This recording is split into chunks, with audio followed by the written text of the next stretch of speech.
അപ്പോഴാണ് എനിക്ക് പരിശുദ്ധാത്മാവ് അതിൻ്റെ കുറച്ച് അർത്ഥമൊക്കെ മനസ്സിലാക്കി തന്നു. രാത്രിയിൽ നല്ലതായിട്ട് ഉറങ്ങുന്ന ഒരാളാണ് ഞാൻ. ഇപ്പോഴും അതെ, പണ്ടും അതെ. ഏറ്റവും ആദ്യം എൻ്റെ ഹോസ്റ്റലിൽ ഉറങ്ങാൻ പോകുന്ന ഒരാളായിരുന്നു ഞാൻ. പക്ഷെ രാവിലെ എഴുന്നേറ്റ് പള്ളിയിലൊക്കെ പോവും. പക്ഷേ ആരെയും ശല്യപ്പെടുത്തത്തില്ല, നല്ലതായിട്ട് ഉറങ്ങും. അപ്പം എനിക്ക് രാത്രിയിൽ യാമങ്ങളുടെ ആരംഭത്തിൽ എഴുന്നേക്കാനൊക്കെ പറഞ്ഞാൽ ഉറക്കം തെളിഞ്ഞിട്ട് വേണ്ടേ ഒന്ന് എഴുന്നേൽക്കാൻ.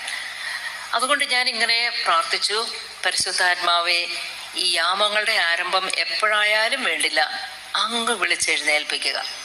പക്ഷെ അതിനുശേഷം ഇന്ന് വരെയും എനിക്ക് പറയാൻ സാധിക്കും, 3 മണിക്ക്, വെളുപ്പിന് 3 മണിക്ക് എല്ലാ ദിവസവും ഞാൻ എവിടെയായിരുന്നാലും ദൈവം എന്നെ വിളിച്ചെഴുന്നേൽപ്പിക്കാറുണ്ട്, ഞാൻ പ്രാർത്ഥിക്കാറുമുണ്ട്. അപ്പോൾ ആ ഒരു ടൈം ദൈവം മധ്യസ്ഥ പ്രാർത്ഥനയ്ക്ക് വേണ്ടിയിട്ട് അല്ലെങ്കിൽ ലോകത്തിന് വേണ്ടി